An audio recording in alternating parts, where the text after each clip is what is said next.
तो ब्रेक के बाद एक बार फिर स्वागत है आपका। खान और भूतत्व विभाग में जबरदस्त उलटफेर होने वाला है। नए खान सचिव ने जल्दी ही 3 साल से अधिक अपने पद पर जमे डीएमओ और अन्य अधिकारियों को बदलने का फैसला किया है। उनकी कोशिश है कि भ्रष्टाचार के लिए बदनाम खान और भूतत्व विभाग की गतिविधियों को पारदर्शी बनाया जाए। लेकिन सवाल यह उठता है कि आखिर हुजूर सब पवित्र करिएगा कैसे? देखिए, कुछ दाग होते हैं जो अच्छे नहीं होते हैं, मानते हैं। जैसे ये दाग जो खान और भूतत्व विभाग पे लगा है, चाहे पूजा सिंघल, चाहे प्रेम प्रकाश और चाहे उसके बाद पूजा सिंघल के चट्टे बट्टे, इन लोगों ने खानन विभाग की मट्टी पलीद कर दी है। अब नए सचिव आए हैं, नए सचिव ने कहा कि भाई हम जो हैं इसको क्लियर करेंगे, सब दाग धो देंगे, सब पवित्र कर देंगे। लेकिन सवाल है कि आखिर सब पवित्र करिएगा कैसे? अधिकारी तो वही है, सिस्टम तो वही है। एक छोटी सी रिपोर्ट है, हम आपको रिपोर्ट दिखा देते हैं। विभाग में होगा जबरदस्त बदलाव। नए सचिव ने तैयार किया रोड मैप। पारदर्शी बनेगी विभाग की गतिविधियां। 3 साल से जमे अधिकारियों का होगा तबादला। साफ छवि के युवा अधिकारियों को मिलेगी कमान। बालू घाटों की कराई जाएगी रीटेंडरिंग। अवैध खनन के खिलाफ जारी रहेगा अभियान। पूजा सिंघल के जाने के बाद खान एवं भूतत्व विभाग की कमान पूर्व खान सचिव अबू बकर सिद्दीकी के हवाले की गई है। अबू बकर अगुवादास के समय खान सचिव हुआ करते थे। अबू बकर के जाने के बाद विभाग में श्रीनिवासन ने पदभार संभाला और कई प्रकार की बदनामियों की कहानियां सुनाई देने लगी। इसके बाद पूजा सिंघल का दौर आया और खान विभाग वसूली का अड्डा बन गया। लेकिन अब एक बार फिर से विभाग अबू बकर के हवाले है। ऐसे में उन्होंने संकेत दिया है कि अवैध माइनिंग के खिलाफ चल रहा अभियान और तेज किया जाएगा। और इलीगल माइनिंग एक बड़ा इश्यू रहता है, उसमें भी हम लोग सख्ती से निपट जाएंगे। और ऑलरेडी माननीय मुख्यमंत्री और मुख्य सचिव की दिशा में सभी डीसी एसपी के साथ लास्ट वीक में ही मीटिंग हुआ है, उसको फॉलोअप हम लोग कर रहे हैं। प्रयास करेंगे यथासंभव इलीगल माइनिंग नहीं हो, और जो भी आदमी इलीगल माइनिंग में सम्मिलित पाया जाएगा, हमारा ऑफिसर हो या प्राइवेट आदमी हो या कोई कंपनी हो, उसको विधि सम्मत कार्रवाई उनके केस में किया जाएगा। नए सचिव के मुताबिक बहुत जल्द विभाग में तबादले भी किए जाएंगे। भ्रष्टाचारी, दागी और 3 साल से ऊपर जमे पदाधिकारी हटाए जाएंगे। विशेष रूप से पूजा सिंघल प्रकरण के बाद ईडी की ओर से जिन से पूछताछ हुई है, उन सबको साइडलाइन कर साफ छवि के युवा अफसरों को कमान सौंपी जाएगी। So this is a time, जून महीने में जनरली ट्रांसफर पोस्टिंग का टाइम भी आता है, तो हम उसको जरूर समीक्षा करेंगे। और ट्रांसपेरेंसी और अकाउंटेबिलिटी सभी ऑफिस में लाने की ज़रूरत है। उसके लिए समय समय पर ट्रांसफर भी आवश्यक है, तो हम लोग उसको समीक्षा करके विधि सम्मत कार्रवाई करेंगे। सचिव ने आते ही बालू की ऑनलाइन बिक्री सुनिश्चित करने के लिए नोटिस भी निकाला, जिसका असर भी दिखाई दे रहा है। मगर बालू की समस्या इतने से हल नहीं हो पा रही है, जिस पर अबू बकर सिद्दीकी ने कहा है कि इसके लिए और भी प्रयास किए जाएंगे और पारदर्शी तरीके से बालू घाटों की रीटेंडरिंग भी कराई जाएगी। संभव हो उतना माइनिंग कार्रवाई करके जो आस पर सीटीओ का जो लिमिट होगा उस हिसाब से माइनिंग होगा, और उससे अभी कारोबार चलेगा। जो भी जिसको भी ज़रूरत हो उसको ऑनलाइन बुकिंग करके वो ले सकेगा। और आने वाले दिनों में हम लोग कोशिश करेंगे हर जिला में सफिशिएंट बालू उपलब्ध हो। उसके लिए जो भी सरकार का जो नीति है उसका अनुरूप एमडीओ या ऑक्शन प्रक्रिया सब करते हुए सभी जिला में उपायुक्त के लेवल से ही उसका व्यवस्था करने का प्रयास करेंगे। कैसे धुलेंगे दाग? विभाग वही, अधिकारी वही, फिर कैसे धुलेंगे दाग? ईडी की कार्रवाई के बाद क्यों जागा खनन विभाग?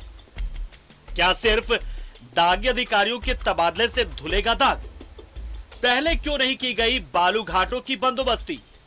क्या खान विभाग पर लगे दाग को मिटा पाएंगे अबू बकर? कहां से साफ छवि के अधिकारी लाएंगे अबू बकर? खान विभाग का सचिव बनने के लिए जबरदस्त लॉबिंग की जाती है, लेकिन सरकार ने निर्णय लेते हुए साफ छवि के और पहले भी खान विभाग संभाल चुके व्यक्ति को विभाग की कमान सौंपी है। उम्मीद की जानी चाहिए कि विभाग की कमियों को नए खान सचिव जल्द दूर करेंगे। न्यूज़ 11 भारत के लिए रांची से कैमरा पर्सन दीपक के साथ शहनवाज अख्तर की रिपोर्ट। अजय लाल दीपक हमारे साथ जुड़े हुए हैं। अजय लाल भाई, खान सचिव ईमानदार हैं, चलिए हम मानते हैं, स्वच्छ छवि है, ये भी हम मानते हैं, पहले भी ये जिम्मा उन्होंने निभाया है, ये भी हम मानते हैं, और बहुत शानदार तरीके से निभाया, ये भी हम मानते हैं। लेकिन एक बात जो हम नहीं मान पा रहे हैं वो ये है कि वो कह रहे हैं कि व्यापक पैमाने पर तबादले करेंगे, लेकिन अधिकारी तो वही रहेंगे, सिस्टम तो वही रहेगा, अधिकारी नए लाएंगे कहां से? आखिर कैसे धुलेंगे दाग? सवाल तो यही रह जाता है जयलाल।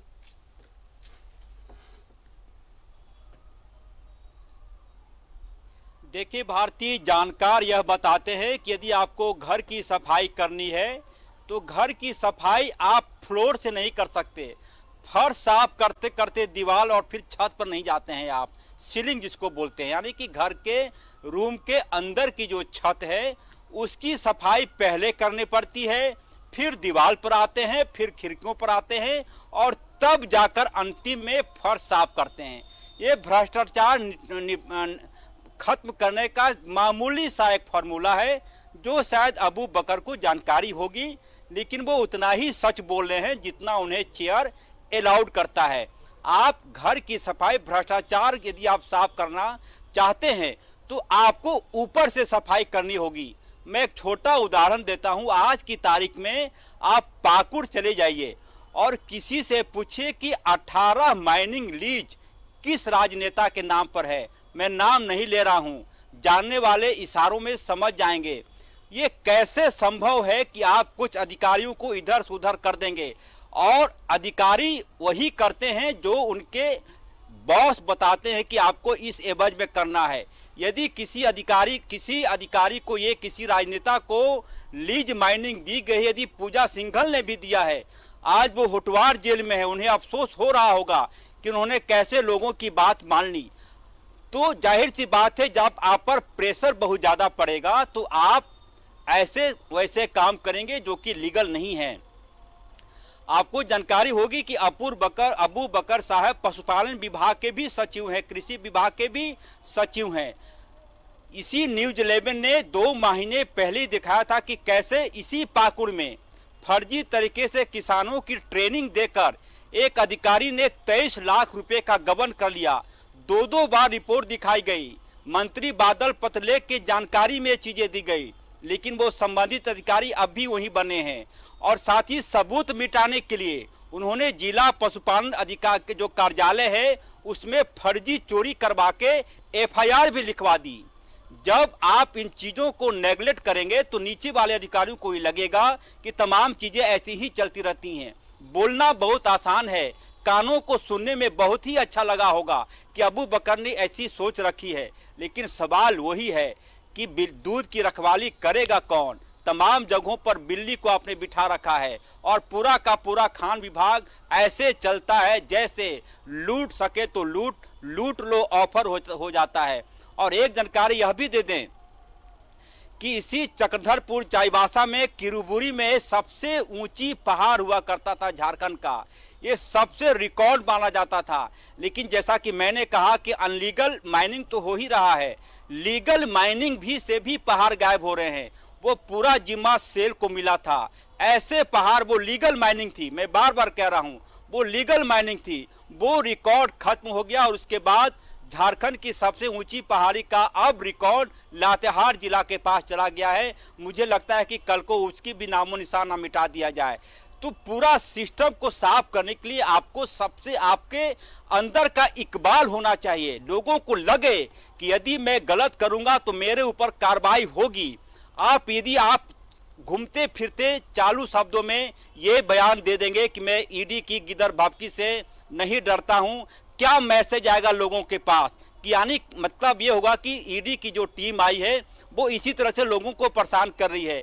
बोलना तो यह चाहिए था कि मैं ईडी के साथ खड़ा हूं, ईडी जहां सहयोग चाहता है मैं ईडी को सहयोग करने को तैयार हूं। वो हमें कागजात दिखाए कौन कौन दागी अफसर है, मैं कार्रवाई करूंगा। लेकिन खुलेआम जब ऐसी भाषाओं का प्रयोग होगा तो ऐसे जो दागी चेहरे हैं, ऐसे जो लूट खसोट में ही अपना पूरा वक्त बिता देते हैं, ऐसे लोगों का मनोबल बढ़ेगा।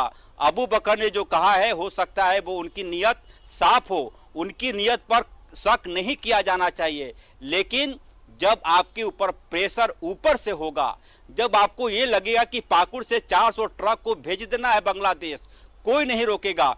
मैं जो बोल रहा हूं मेरे पास इसके वीडियो क्लिप है कि किस प्रकार से 400 ट्रकों का नंबर एक डीटीओ को दे दिया जाता है और कहा जाता है कि इन गाड़ियों को आप छुएंगे नहीं। जाहिर सी बात है कहीं ना कहीं से जब ऐसे प्रेशर डीटीओ पर डीएमओ पर पड़ेंगे तो वो चुपचाप आंख बंद करके रहेगा, क्योंकि उनके भी परिवार हैं, उनके भी खर्चे हैं। जाहिर सी बात है, पूरा का पूरा सिस्टम, मैं बार बार कह रहा हूं कि सफाई ऊपर से होनी चाहिए, तब जाकर गंदगी साफ होगी। भारती दीपक, देखिए पहाड़ों के गायब होने से बात शुरू हुई है और अब बात पहुंच गई है कि भाई माइनिंग विभाग जो है, जो खनन भूतत्व विभाग है, उसको साफ किया जाएगा। चलिए अच्छा है, सफाई कहीं से भी शुरू हो, हमारे लिए तो अच्छा ये है कि शुरुआत होनी चाहिए। लेकिन किस हद तक इसकी पॉसिबिलिटी है कि ये जो खनन और भूतत्व विभाग है इसमें प्योरिटी आएगी? दीपक, बहुत मुश्किल काम है ये। जी अभिषेक, मैं एक छोटा सा एग्जांपल देता हूं। जब अबू बकर सिद्दीकी साहब खान सचिव थे और वो जेएसएमडीसी के एमडी भी थे, तो उसमें एक कंप्लेन गई थी निगरानी विभाग के पास कि वहाँ के जो माइनिंग प्रभारी हैं और 2 कर्मचारी हैं निचले लेवल के, लोअर डिविजनल क्लर्क जो थे, उनकी कंप्लेन थी कि इन्होंने कई तरह की गड़बड़ियाँ की है। तो जब तक वो सचिव रहे उस पर कोई कार्रवाई नहीं हुई। जब नए सचिव आए के श्रीनिवासन, तब उन पर कार्रवाई हुई, उनको इधर से उधर किया गया। तो ऐसे में ये कहना, जहां घाघ लोग बैठे हुए हैं, मंझे खिलाड़ी बैठे हुए हैं, विभूति कुमार जैसे डीएमओ बैठे हुए हैं साहिबगंज में, और रांची में संजीव कुमार हैं, सरायकेला खरसावां है, और आपके चाईबासा डीएमओ हैं, और गढ़वा डीएमओ है, जो सरासर एक सिरे से ये टाल देते हैं कि मैंने कुछ नहीं किया, सारा ऊपर का आदेश था।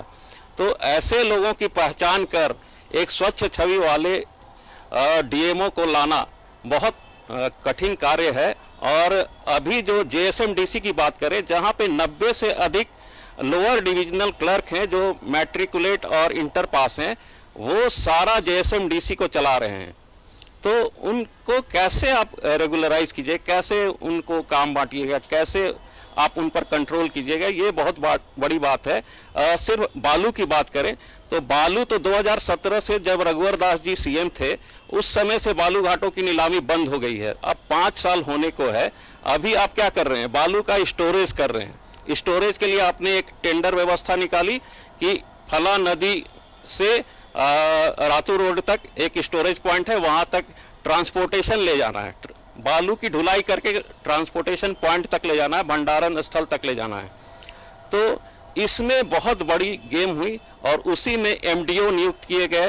और आप देखें कि हम ये बुंडू में जो 2 पुलिया धंसी थी लास्ट ईयर, तो वो क्या किया था कि पिलर जो थे, पुल का जो पिलर था उसके नीचे से बालू हटा ली गई थी और वो सड़क धंस गई, पुल धंस गई, जिस पर अभी भी कार्रवाई लंबित है।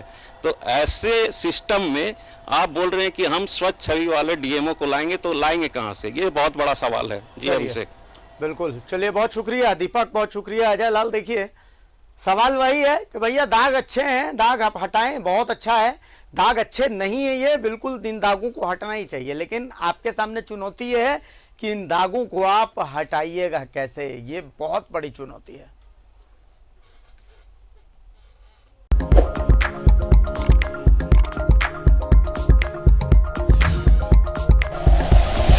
Like and share videos, subscribe करें हमारा चैनल और प्रेस करें बेल आइकॉन। न्यूज़ 11 भारत, सच है तो दिखेगा।